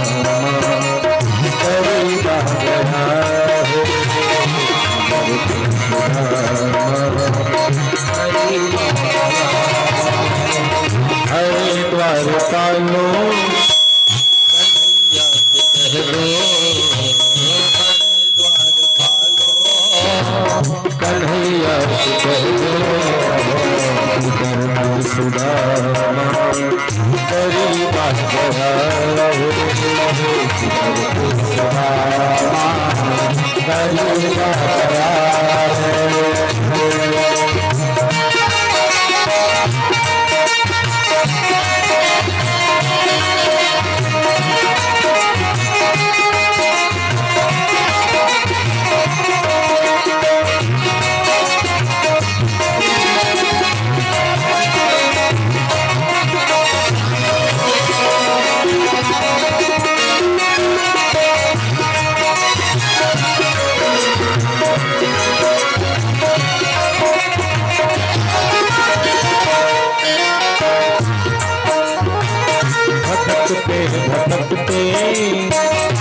जाने कहाँ से भटकते भटकते न जाने कहाँ से तुम्हारे महल के करीब आ गया तुम्हारे महल के करीब आ गया है तुम्हारे महल के करीब आ गया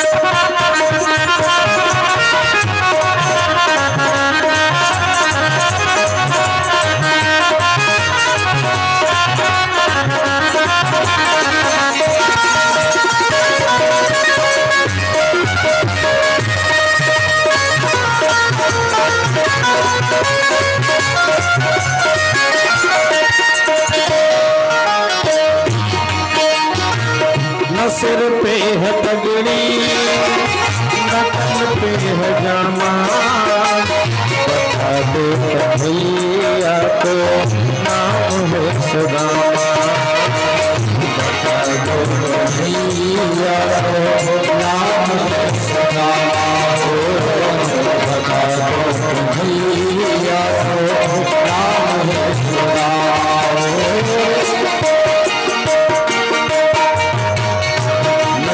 पगड़ी नकल के है जामा बता दो कन्हैया से हम है सुदामा पगड़ी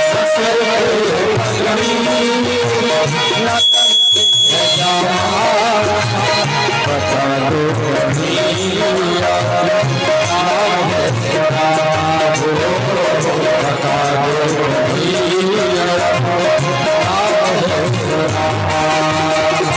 तुम एक बार मोहन से जा करके कह दो तुम एक बार मोहन से जा करके कह दो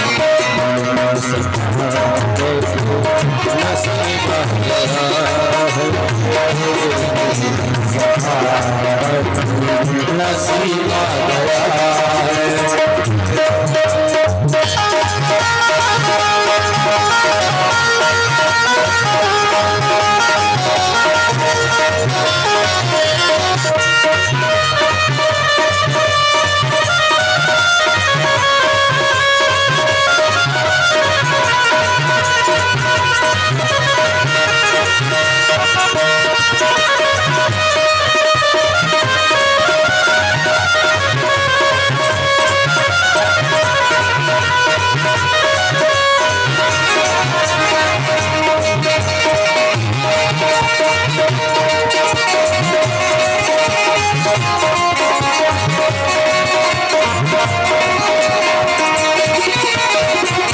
सुनते ही दौड़े चले आगे मोहन लगाया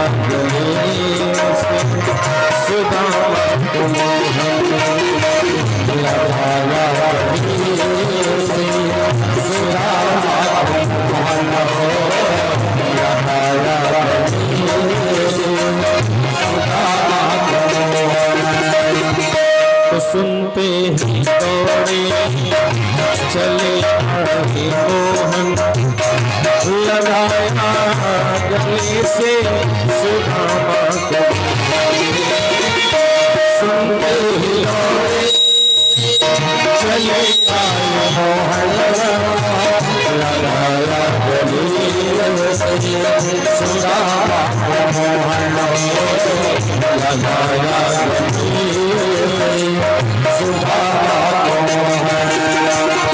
हुआ रुक्मणी को बहुत ही अचंभा हुआ रुक्मणी को बहुत ही अचंभा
कृष्ण कन्हैया लाल की गिरधर गोपाल की जय। जैसे भगवान श्री कृष्ण ने सुना कि सुदामा आए हैं, नाम सुनते ही दौड़े चले आए मोहन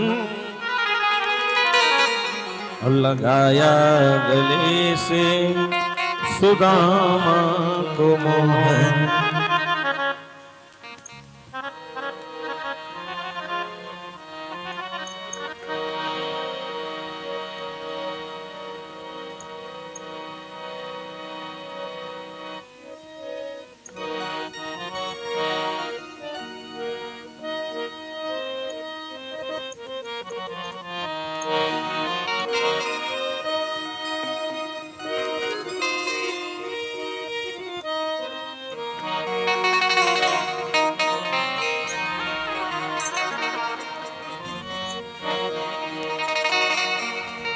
सुदामा जी के इस पद को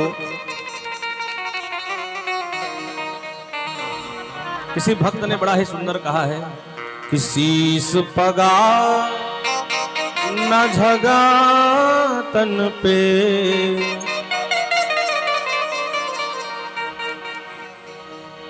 शीस पगा न झगा तन पे, प्रभु जाने को आही बसे के ही ग्रामा, धोती फटी सिलटी दुपटी अरु पाय उपान ही को नहीं सामा।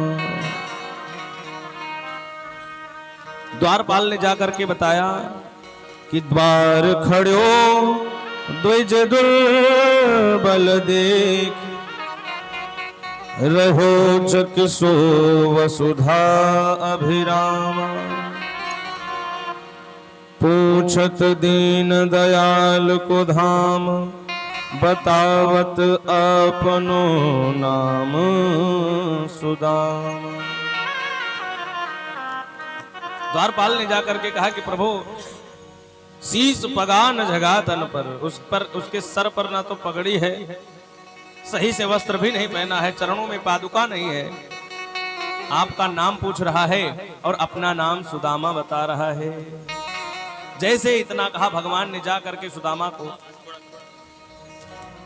पादुका रखी थी, पादुका भी नहीं पहना और जा करके सुदामा को हृदय से लगाया, रोने लगे, ला करके सिंहासन पर बिठाया, सिंहासन पर बिठा करके कहते हैं महाराज भगवान आज देख करके रोने लगे, क्योंकि सुदामा जी के चरणों में बेवाइयां फटी हुई हैं। सुदामा जी के चरणों में बेवाइयां फटी हुई, दरार हो गई है, उसमें तमाम कांटे धसे हुए हैं। जब चरण प्रक्षालन करने लगे तो कहते हैं ऐसे बेहाल बेवाइन सो, पग कंटक जाल लगे पुनि जोए, हाय महा दुख पायो सखा, आए इते न किते दिन खो।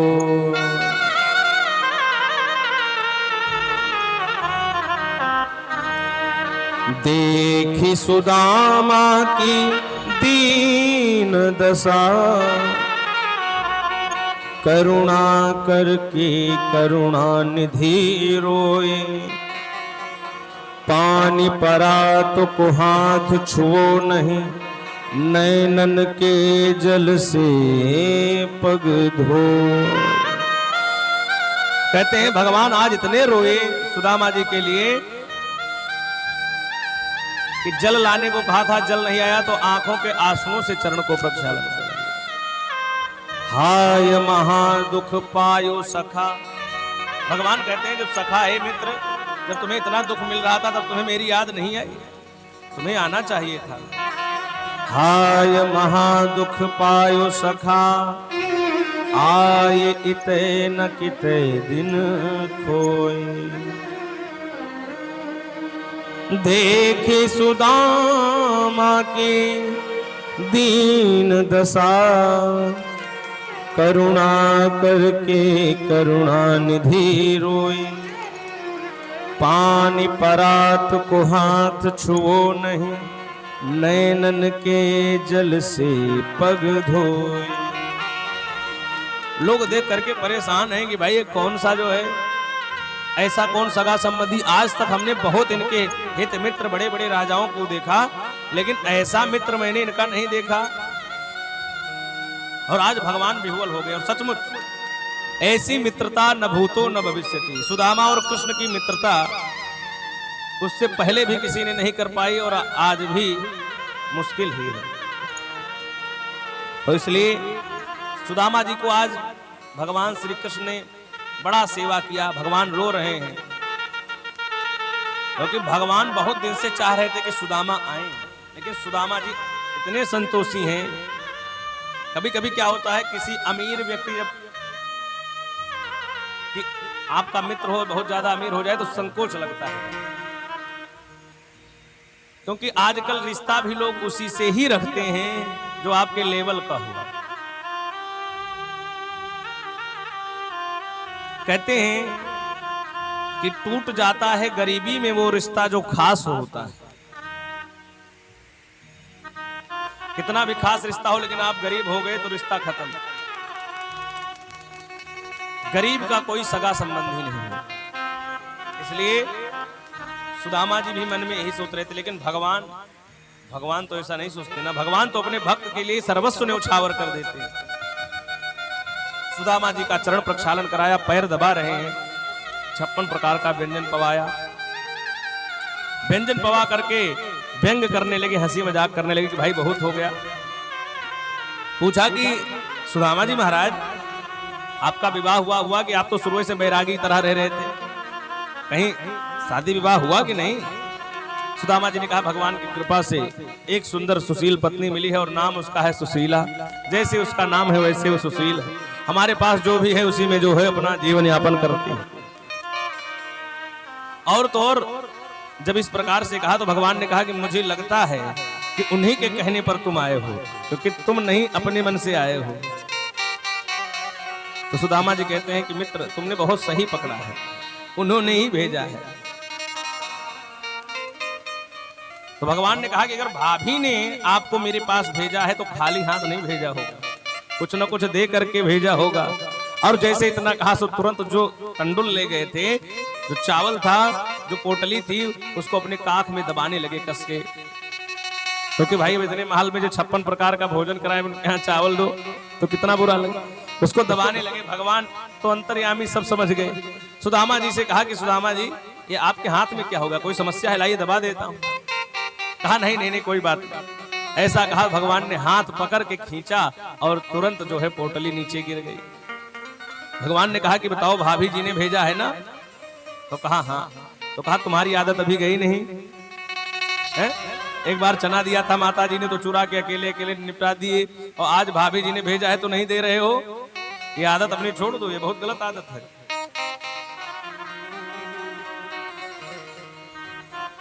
तो सुदामा जी कहते हैं कि महाराज उन्होंने भेजा है। अब भगवान तुरंत उस पोटली को लेते हैं और 2 मुट्ठी चावल तुरंत खा जाते हैं। तीसरी मुट्ठी खाने के लिए जाते हैं तो रुक्मणी जी तुरंत पकड़ लेते हैं, क्योंकि भगवान अपना सर्वस्व दान कर रहे हैं और लक्ष्मी जी ही डिपार्टमेंट पूरा देखती हैं। कहा कि कुछ तो बचा के रखो। वहां पर लक्ष्मी जी को भगवान ने श्राप भी दे दिया। वहां पर भगवान ने लक्ष्मी जी को श्राप दिया कि आज तुमने ब्राह्मण को दान देने से तुमने रोका है, तो जाओ मैं तुम्हें श्राप देता हूं कि तुम ब्राह्मणों के चरणों में ही रहोगे। सच्चे तपस्वी ब्राह्मण होते हैं, चरणों में ही जाती है लक्ष्मी। ऐसा श्राप दे दिया भगवान ने, क्योंकि भगवान जब दान में कोई बाधक बनता है, जब गुरु को त्याग दिया गया, जब दान कर रहे थे बलि जी, तो कहते हैं जब कोई दान करे तो उस दान में जो है हस्ताक्षेप नहीं करना चाहिए कि आप भाई काहे दान कर रहे हो। किसी के हृदय में दान करने की उत्कंठा जागृत हो तो उस दान को रोकना नहीं चाहिए कभी, नहीं तो उसका भी अपराध है। यहां तक कि लक्ष्मी जी को मिल गया श्राप। सुदामा जी को खूब चकाचक भोजन पवाया, हाथ पैर दबाए, बढ़िया कपड़े वस्त्र पहनाए। सुदामा जी महाराज चल पड़े अब कहते हैं कि अब तो बहुत समय हो गया, चलते हैं। भगवान ने कहा कि देखो मेरी भाभी ने कुछ तो जरूर कहा होगा संदेश में, कुछ तो कहा होगा ना कि जा करके कन्हैया से कुछ कहना। ऐसा तो है नहीं कि वो भेजी हैं आपको तो कुछ कहा नहीं होगा, कुछ तो जरूर कहा होगा। तो संदेश सुशीला जी ने बड़ा ही अद्भुत संदेश कहा है। सुशीला जी का संदेश क्या है? कहते हैं, एक मास द्वैपाख में दो एकादशी होए, सो प्रभु दीन दयाल ने नित प्रतिदिन।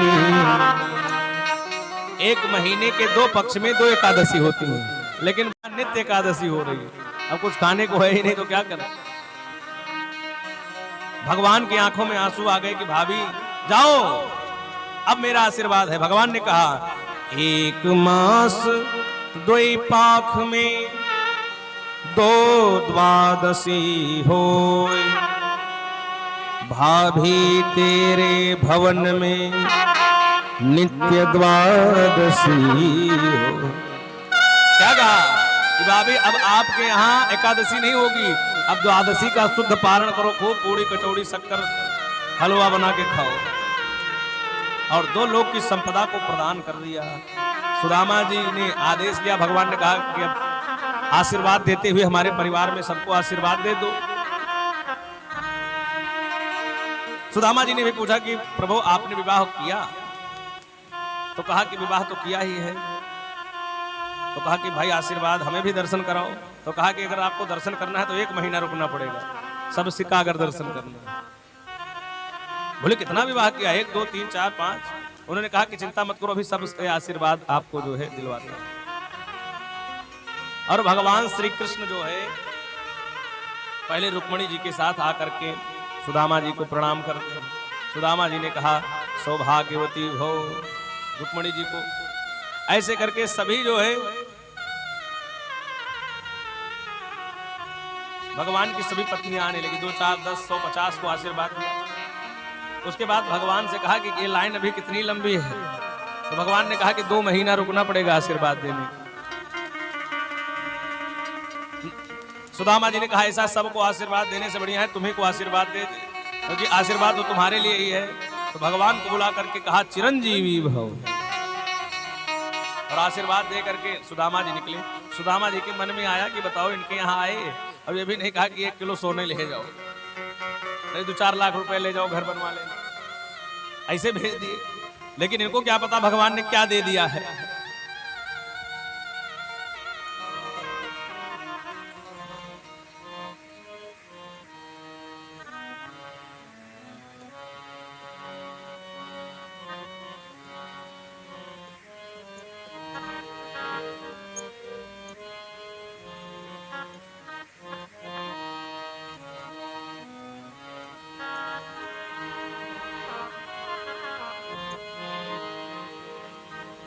कहते हैं सुदामा जी अपने घर पर पहुंचे तो जा करके देखा तो जहां उनकी झोपड़ी थी वहां तो एक महल बना हुआ खड़ा है। इनके मन में आया कि हमको लग रहा है कोई राजा यहाँ पर आक्रमण करके हमारी झोपड़ी तोड़ ताड़ करके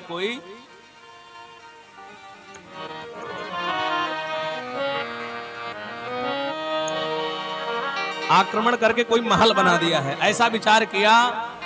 और कहते हैं यहाँ तो थी मेरी टूटी झोपड़िया, कंचन महल खड़े सुदामा, मंदिर देखे डरे सुदामा, मंदिर देखे डरे।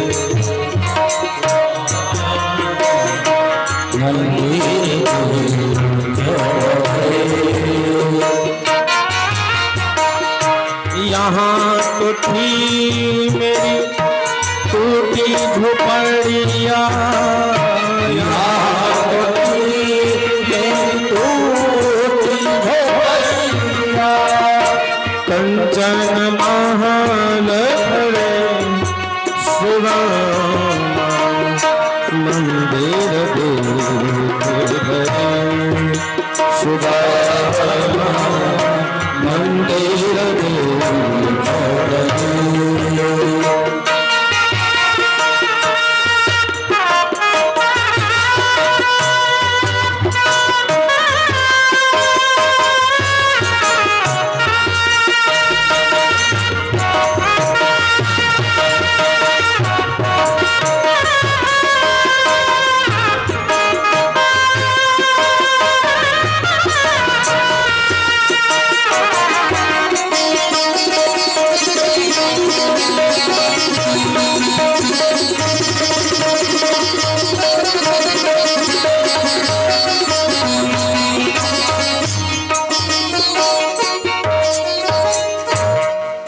सुदामा जी ने देखा कि यहाँ तो मेरी झोपड़ी थी, यहाँ महल कैसे बन गया, कंचन महल बना।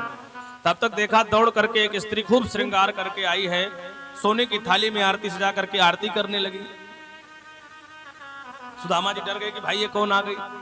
तब तक देखा कि ये तो सुशीला है। ध्यान से जब देखा कि इतना श्रृंगार कर, सुशीला को डांटने लगे, कहने लगे कि अरे ये सुशीला तुमने क्या किया, मैं तुम्हें छोड़ करके क्या, मुझे लग रहा है कि राजा ने तुम्हें ज्यादा धन दे दिया तो तुम उसकी पत्नी बन गई मुझे छोड़कर। जैसे इतना कहा थाली को पटका, चरणों में गिर पड़ी, कहने लगी अभी आपने भगवान की भगवत्ता को समझा कहाँ है, ये प्रभु का ही दिया हुआ है। जैसे इतना कहा सुदामा जी रोने लगे, कहने लगे मैंने प्रभु को समझा कि कुछ नहीं दिया, लेकिन सर्वस्व भगवान ने न्योछावर कर दिया। सुदामा जी रोने लगे और कहने लगे कि प्रभु की लीला अपरंपार है। बोले कृष्ण कन्हैया लाल की। ये अद्भुत लीला भगवान ने की है ब्राह्मणों के लिए, कि ब्राह्मण भले गरीब होते हैं लेकिन हमारे करीब होते हैं। बोले भूदेवताओं की जय हो, कृष्ण कन्हैया लाल की जय हो। इस प्रकार सुदामा जी की अद्भुत चरित्र को सुनाते हैं। आगे बहुत सारी कथाएं आई हैं, जैसे नवयोगेश्वर पाख्यान आदि, ये बड़ी गूढ़ कथाएं हैं। इसमें नवयोगेश्वरों ने बड़ा ही सुंदर उपदेश जनक जी को दिया है।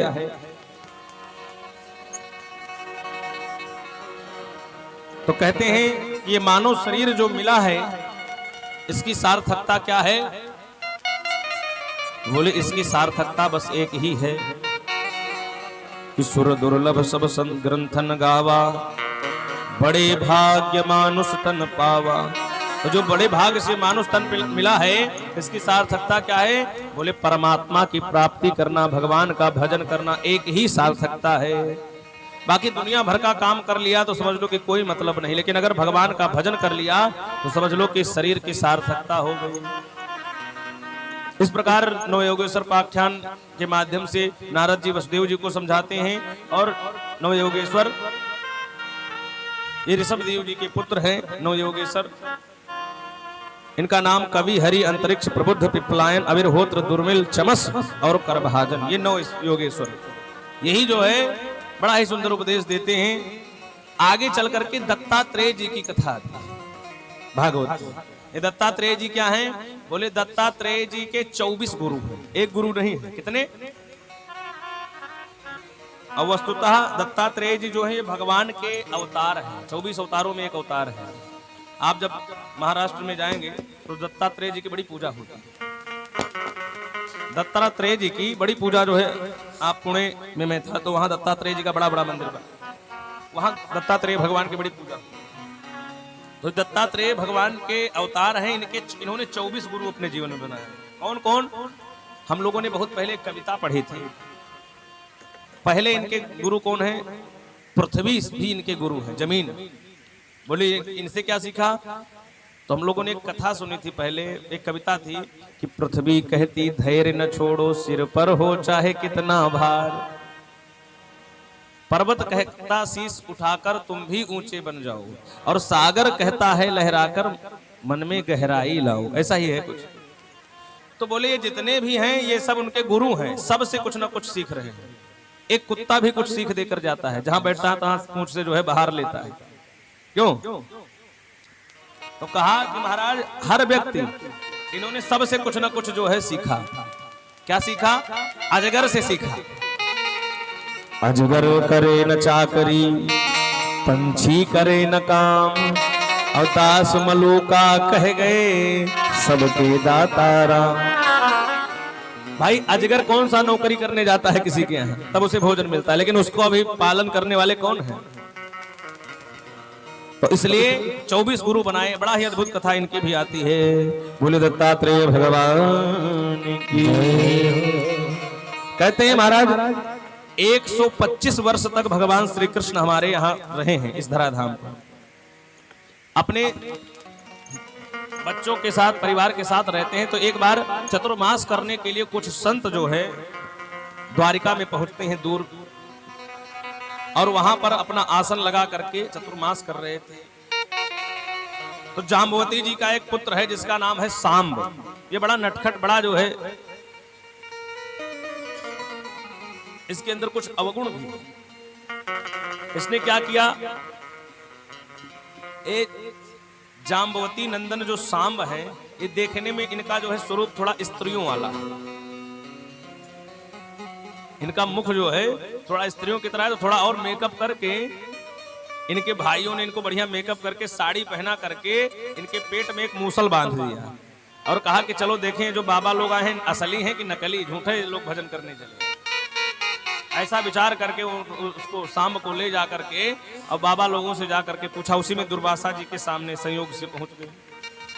अब दुर्वासा जी के सामने जा करके पूछा, ये बताओ बाबा कि ये इसके पेट में जो मूसल है, नहीं ये कहा कि इसके पेट में कौन सा भाई पुत्र होगा कि पुत्री होगा। ये जाकर के पूछा कि इसके पेट में ये भाई गर्भवती हैं, तो आने वाले समय में इनको कौन सा जो है पुत्र होगा कि पुत्री होगा, बाबा लोग आप ही बताओ, आप लोग तो बड़े ज्ञानी। तो दुर्वासा जी ने सोचा कि हो सकता है कोई इच्छा है तो बता दिया जाए, बाबा लोग अपना देख लेते हैं। उन्होंने अंतर्मन की दृष्टि को जब लगाया और जाकर के जब देखा तो देखा कि इसमें तो मूसल है। अब बड़े क्रोधित हुए दुर्वासा जी, क्षण भर में क्रोध आता है। दुर्वासा जी ने कहा कि तुम मतलब परमात्मा के पुत्र हो तो इसका मतलब तुम स्वतंत्र हो, कुछ भी करोगे, किसी का अपमान करने का तुम्हें परमिशन मिल गया। कदाचित प्रधानमंत्री के लड़का हो, कानून तो सबके लिए है, संतों का अपमान करते हो। जाओ मैं श्राप देता हूं कि इसके पेट में जो है वही तुम्हारे वंश का संहार करेगा, तुम्हारा वंश का नाश उसी से हो। ये बात दाऊ जी को पता चली। दाऊ जी ने कहा देखो कृष्ण भगवान को मत बताना, नहीं तो संहार बाद में होगा, पहले तो वही संहार कर देंगे। क्योंकि विप्रधेनु सुर संत हित, अगर उन्हें पता चल गया कि संत का अपमान हुआ है तो वही खुद तांडव मचा देंगे। कितना समझाया और तुम लोग तब भी नहीं माने, संत का अपमान कर दिए, संत का द्रोह कर दिए। तो दाऊ जी ने क्या किया, बोले दाऊ जी ने उस मूसल को पत्थर पे खूब रगड़वाया, इतना रगड़वाया कि उसका चूरा बना दिया एकदम, और चूरा बना करके उसको समुद्र में फेंक दिया। उसका एक अंत में बचा हुआ जो नुकीला चूरा था वो एक मछली ने निगल लिया, और वो जो चूरा फेंका गया था वो एरका नाम की घास बन करके समुद्र के तट पर उत्पन्न हो गई। बहुत नुकीली घास, भाले की तरह घास थी, एरका नाम की घास। तो कहते हैं महाराज एक बहेलिये ने मछली को पकड़ा, तो मछली को जब फाड़ा तो उसके जो है नुकीला सा वही मूसल का एक टुकड़ा निकला। उसने अपने बाण पर उसको लगा लिया, और इधर कालांतर में यदुवंशियों ने आपस में झगड़ा किया, युद्ध किया, और वही एरका नाम की घास को एक दूसरे के ऊपर फेंक फेंक करके सबको तहस नहस कर दिया। चतुः पंचा विशेषता, यदुवंश का संहार हो गया। मात्र 4-5 यदुवंशी बचे, बाकी सब मर गए। उद्धव जी को भगवान श्री कृष्ण ने बड़ा ही सुंदर उपदेश दिया, और भगवान कदम्ब के पेड़ पर यमुना जी के तट पर विराजित थे। वहीं पर वो बहेलिया जो बाण लेकर के गया था, तो भगवान का अंगूठा लाल लाल एकदम जैसे तोते का मुख होता है, ऐसे ही भगवान उसको हिला रहे थे। उसने पत्तों के बीच में भगवान बैठे थे। वो बहेलिये ने सोचा कि जो है कोई तोता है बढ़िया, और वहीं से उसने बाण का संधान कर दिया। भगवान के अंगूठे से बाण आर पार हो जाता है, और भगवान श्री कृष्ण को जब देखता है, जब भगवान श्री कृष्ण चिल्लाए, बहेलिया पहुंचा, वो तो रोने लगा, चिल्लाने लगा कि मुझसे बहुत बड़ा अपराध हो गया। इसकी भी अंतर कथाएं आती हैं। तो कहा उस बहेलिये को उद्धार करके भगवान ने कहा कि इसमें तुम्हारी कोई गलती नहीं है, प्रारब्ध पहले रचा पाछे रचा शरीर, मैं भी प्रारब्ध के ही अधीन हूं, मैं आया हूं तो इन प्रकार मुझे लीला करनी थी, तुम चिंता मत करो। तो कहा भगवान श्री कृष्ण ने अपना जो है शरीर को यहीं पर छोड़ करके और परम धाम को चले गए। बोले कृष्ण कन्हैया लाल जय। और जब भगवान श्री कृष्ण का अंतिम संस्कार किया यदुवंशियों ने जो बचे थे, तो कहते हैं भगवान का दिल वो नहीं नष्ट हुआ, और वही दिल आज आप जाएंगे तो जगन्नाथपुरी में भगवान के मूर्ति में है, वहां पर साक्षात प्रभु विराजित हैं। बोले कृष्ण कन्हैया लाल जय हो। तो इसलिए भगवान श्री कृष्ण इस परम धाम को छोड़ करके अपने इस धाम को छोड़ के परम धाम को जाते हैं। अब महाराज कहते हैं, सुखदेव भगवान कहते हैं कि परीक्षित इस प्रकार भगवान ने अपनी लीलाएं की है। और अंत में कहते हैं संभल ग्राम मुख्यस्य ब्राह्मणस्य महामनः भवने विष्णु यशसा कल की प्रादुर्भविष्यसि। कहा कि जब से भगवान श्री कृष्ण धराधाम को छोड़ करके गए हैं तब से कलयुग आ गया, और इस कलयुग में, कलयुग के चौथे चरण में जब बहुत पाप बढ़ जाएगा तो कल की भगवान का अवतार होगा। मुरादाबाद जिले के संभल नामक ग्राम में विष्णुयश ब्राह्मण के घर में कल की भगवान का अवतार होगा, ऐसी भविष्यवाणी व्यास जी ने लिख दी है। बोले व्यास जी महाराज की जय हो। परीक्षित से सुखदेव जी महाराज कहते हैं कि राजन समझ में आया, कथा सुना दी है। परीक्षित जी कहते हैं महाराज कथा तो मैंने सुन ली, अब आज तक्षक नाग आएगा मुझे काटेगा और मैं मर जाऊंगा। अब तो बड़े क्रोधित हो गए। संत लोग बड़े क्रोधित होते, कोई चीज समझाएं और समझ में ना आए और बार बार ना समझ में आए तो बड़े तेज क्रोधित होते हैं। सुखदेव जी कहते हैं तुम तो राजन भरिष्येसी पशुमुद्धिम विमाम जहि। कहा कि तुम्हारी बुद्धि पशु के समान है क्या? इतना देर से समझा रहा हूं कि जो है आत्मा अलग है, परमात्मा जो है शरीर और आत्मा का कोई मेल नहीं, तुम कह रहे हो मरोगे। अब मरने की क्या बात है, अब तो तुम अमर हो गए। ऐसा कहा तो याद आ गया, कहे कि प्रभु क्षमा करें। इस कथा को सुन करके परीक्षित जी ने ध्यान करके अपने शरीर को पहले ही छोड़ दिया। अब एक तो तक्षक नाग को काटना था तो तक्षक नाग आता है और उनके स्थूल शरीर को नष्ट करता है। बोले परीक्षित जी महाराज की जय हो। इस प्रकार भागवत की कथा को सुनने से परीक्षित जी का मोक्ष होता है। इस भागवत में 18,000 श्लोक, 12 स्कंद और 335 अध्याय हैं, जिसकी पावन संहिता को हम सभी लोगों ने श्रवण किया। और अब व्यास सुखदेव भगवान कथा श्रवण करा करके परीक्षित को मुक्त कराते हैं। आइए हम लोग भी यहाँ से व्यास जी की विदाई करेंगे। सुखदेव भगवान के रूप में हमारे यजमान जी आकर के विदाई करेंगे, उसके पश्चात आप सभी लोग बारी बारी से आकर के विदाई करेंगे। बोले कृष्ण कन्हैया लाल की।